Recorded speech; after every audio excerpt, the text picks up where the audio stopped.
ክሊክ ውድና የተከበራችሁ የብራንቱ ተከታታዮች እንደምን ቆያችሁ? ሁሉ ሰላም ነው ወይ? እግዚአብሔር ይመስገን እኔ ጋር ሰላም ነኝ። ሰላማችሁ ይበዛ ይሁን። ዛሬም በአዲስ ቪዲዮ መጥቻለሁ። እንግዲህ ቪዲዮ ስትጀምሩ ላይክ በማድረግ ጀምሩ። እንዲሁም ደግሞ ለቤቱ አዳዲስ የሆናችሁ ሰብስክራይብ እያደረጋችሁ ጠቃሚና እንዲሁም ደግሞ መረጃዎችን በዚህ ቻናል ላይ ያካፍላለሁ ማለት ነው። ዛሬ ይዤላችሁ የመጣሁት የጥንቃቄ መልእክት ነው።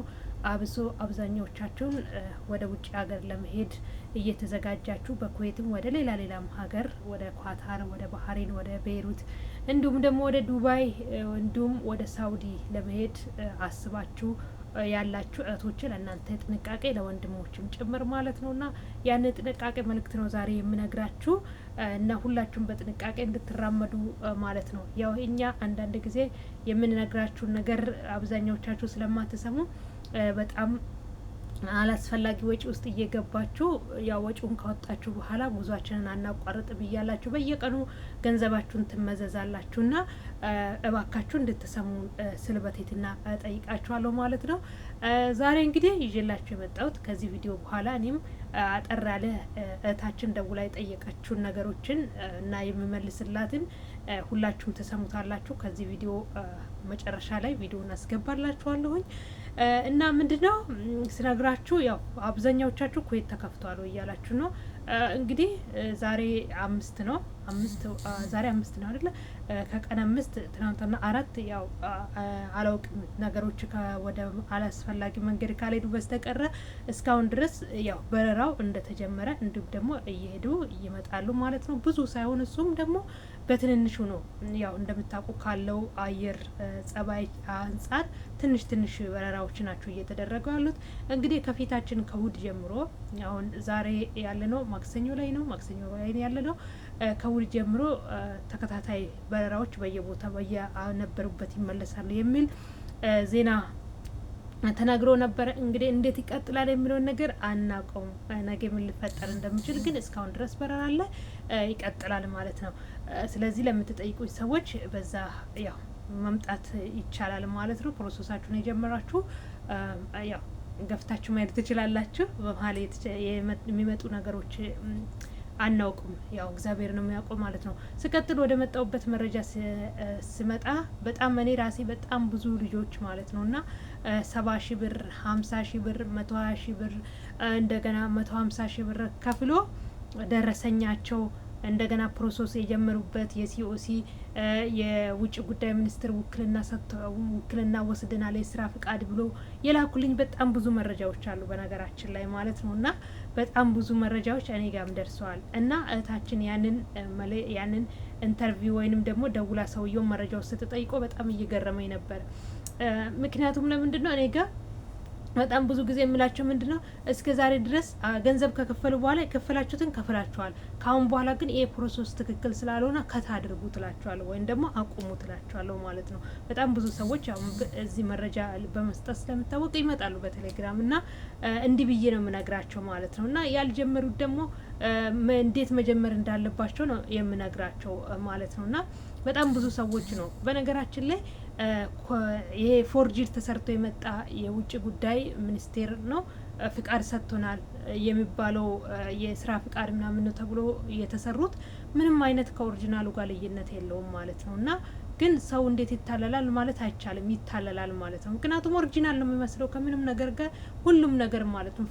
ፊርማው ማህተቡ ምናምን ትክክለኛ ኦሪጂናል ወይም ደግሞ ምንም እንትን የሌለበት ነው የሚመስለው። ስለዚህ ሰዎች በዛ ይታለላሉ ማለት ነው። እና ምንድነው የሚያደርጉት መሰላችሁ? አሁን በግላጭ ወጥቶ ቢሮ ተከራይቶ ወደ አውቶቢስ ተራ መርካቶ አውቶቢስ ተራ አካባቢ እንዲሁም ከሊፋ ህንጻ ላይ 2ኛ ህንጻ ላይ ይላል እዚህ ቃለ ምልልስ ልጅቷ ስትጠይቆ ማለት ነው። እና ታዩታላችሁ፣ ትሰሙታላችሁ ቪዲዮም ማለት ነው በተለያየ ቦታ።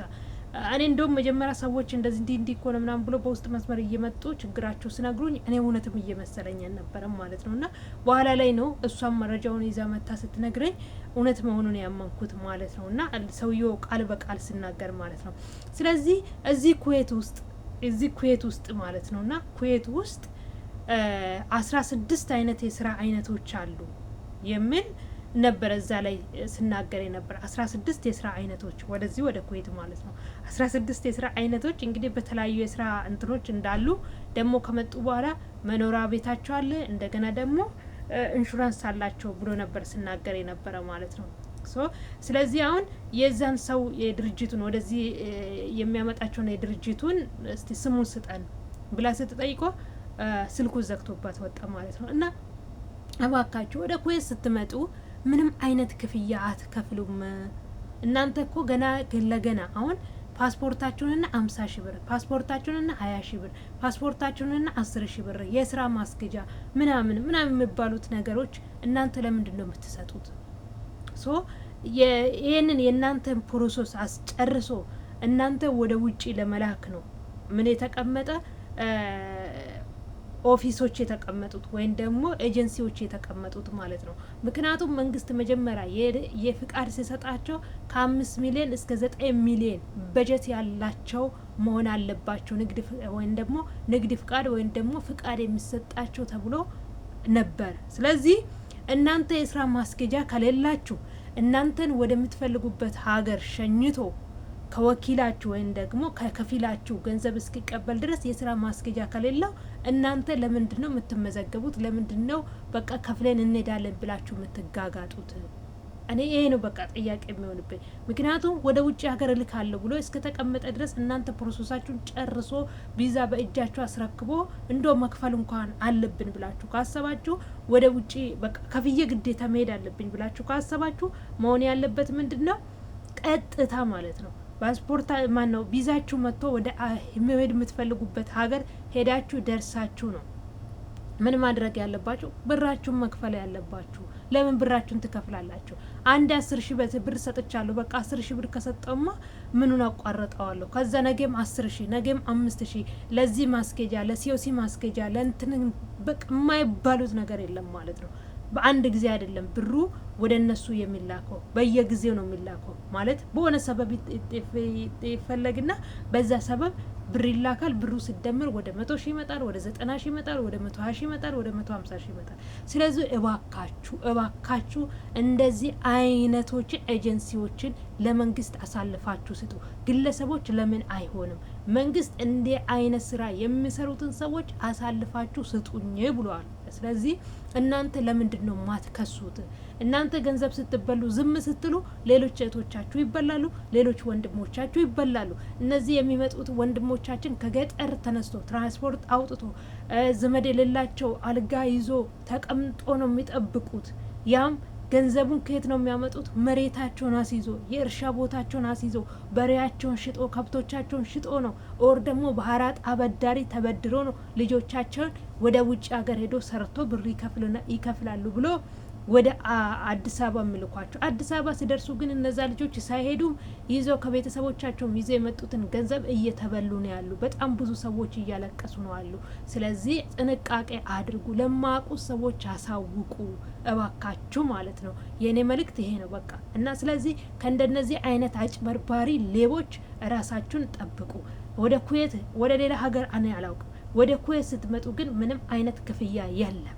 ኦኬ ወደ ኩዌት ስትመጡ ከፊላችሁ ነው ሙሉ ወጪያችሁ ነው የሚችለው። እናንተ የምታወጡት ምንድነው የምታወጡት መሰላችሁ? ምንድነው የሲኦሲ ምናምን የምትሉትን ልታወጡ ትችላላችሁ። የሜዲካል ልታወጡ ትችላላችሁ። የአሻራ ልታወጡ ትችላላችሁ። ውጭ ጉዳይ ሚኒስትር የምትገቡበት፣ ኤምባሲ የምትገቡበት ወጪ ታወጣላችሁ። እሱ ደግሞ ለቢሮ የሚከፈል ሳይሆን እናንተ በግላችሁ ከፍላችሁ የምትከፍሉት ገብታችሁ የምትከፍሉት ማተም የምትመታበት የይለፍ ወረቀት የሚመታበት ነው። አሁን አላቅም በህጋዊ መንገድ ስትመጡ ማለትም እንዴት እንደሆነ አላውቅም። ያው ኤጀንሲ የራሱን መንገድ አቅሎ ከሆነ እማቆ ጉዳይ የለም። ከዛ ውጭ ግን ምንም አይነት ነገር ወደ ኩዌት ለመምጣት የምትከፍሉት ነገር የለም። ቶሎ ይደርሳችኋል። ቶሎ አስልክሻለሁ 40 ሺህ ብር ክፈይ፣ 50 ሺህ ብር ክፈይ፣ እንዲህ ክፈይ የምትባሉት ውሸት ነው። እዚህ መታችሁ 2 ወር 3 ወር ትቀመጣላችሁ። እዚህ ቢሮ ውስጥ እየፋቀቁ በጣም እየማቀቁ ያሉ እህቶቻችን አሉ፣ ስራቶ ማለት ነው። ስለዚህ ሁላችሁም ጥንቃቄ አድርጉ። ወደ አረብ ሀገር እንሄዳለን ብላችሁ ቤተሰቦቻችሁን አራቁታችሁ ሄደን ገንዘብ ሰርተን እንከፍላለን ብላችሁ እናንተም አእምሯችሁም ስለ ልቦናችሁ ብዙ ነገር ችግር ይደርስባችኋል። ስለዚህ ጥንቃቄ አድርጉ ቤተሰብ እና ወዳችኋለሁ። ቪዲዮን ከዚህ ቀጥዬ ያስገባለሁ። ሁላችሁም ቪዲዮን እንድትሰሙ ስል በትህትና ጠይቃችኋለሁ። ቀጣይ በሌላ ደግሞ እንገናኛለን። መልካም ጊዜ ስሙኝማ ጋይስ ዛሬ እንግዲህ ወደ ጎጃም በረንዳ እንዲሁም ይርጋ ኃይሌ ህንጻ አካባቢ ወደ አረብ ሀገር በነፃ እንልካለን እያሉ ወንዶችን እየመዘገቡ ከዛ የስልጠና የስራ ማስጨረሻ ምናምን እያሉ ህዝብ የሚዘርፉ ሌቦች ጋር ነው የምደውለው እና አብረን እንከታተል።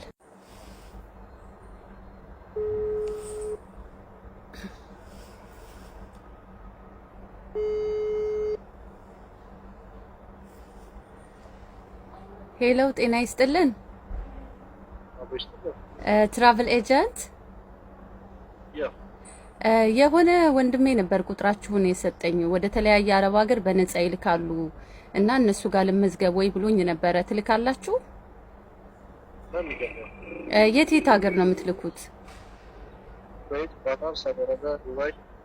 ኦኬ።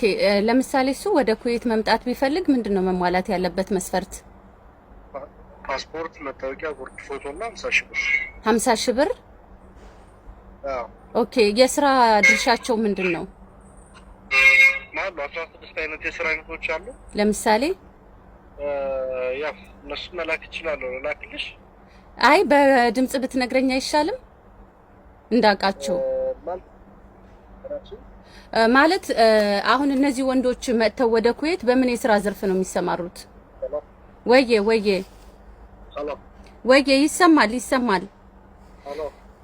ይሰማል ወንድሜ ይሰማል። አሁን ለምሳሌ ወንድሜ ወደ ኩዌት ቢሄድና ኩዌት ላይ በምን የስራ ዘርፍ ነው የሚሰማራው? ኦኬ፣ ጽዳት፣ ኮንስትራክሽን፣ በልብስ ፋብሪካ፣ በምግብ ማሸግ፣ በማኔጅመንት፣ ሹፍርና፣ መስተንግዶ፣ በቢሮ። ኦኬ፣ እናንተ ፈቃድ አላችሁ ወንድሜ? ማለት አሰሪና ሰራተኛ ማህበራዊ ክህሎት ፈቃድ ሰጥቷችኋል? እሺ፣ እዚህ የሚቀበላቸው ኤጀንት አለ? አኮሞዴሽን፣ ምግብ ካምፓኒ ነው። ኦኬ፣ ለምሳሌ የምን ካምፓኒ? የስራ ካምፓኒ ነው። ይሄን እንግዲህ የስራ አይነት ካምፓኒ የ2 አመት ውል አግሪመንት ነው የሚኖረው ማለት ነው እና የሚሰጧቸው ጥቅሞች ምግብ፣ መጠጥ፣ ትራንስፖርት፣ ሕክምና ሙሉ አግሪመንት ነው የሚኖረው። ሙሉ ኢንሹራንስ አላቸው። ኦኬ። እና እዚህ የሚቀበላቸው ድርጅቱ ነው። እናንተ የት አካባቢ ነው አድራሻችሁ? መጥተው ቢመዘገቡ ልጆችን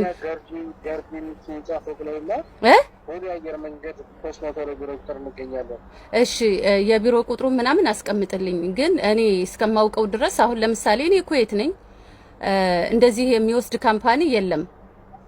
ገብቶሃል? አሁን አንተ በምትለው የስራ ዘርፍ ከ16 አመት በላይ ኩዌት ላይ የኖርኩ ልጅ ነኝ። አሁንም ያለሁት ኩዌት ነኝ።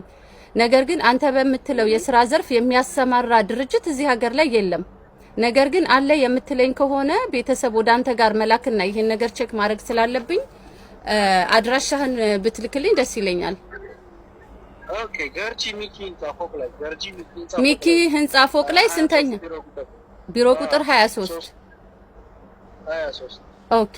አሁን የምትለው ድርጅት ኩዌት ላይ ስሙን ታውቀዋለህ? እኔ እዚህ ስላለሁ ገብቼ ቼክ ባደርግ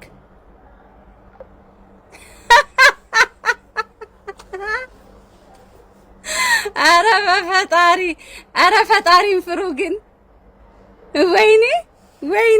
ወይኔ እንደነዚህ አይነት ሌቦች ናቸው ጋይስ የሚያጭበረብሯችሁ። ምንም አይነት ነገር የለም። ይሄ ልጁ የሚለው ነገር በፍጹም እዚህ ሀገር ላይ የለም።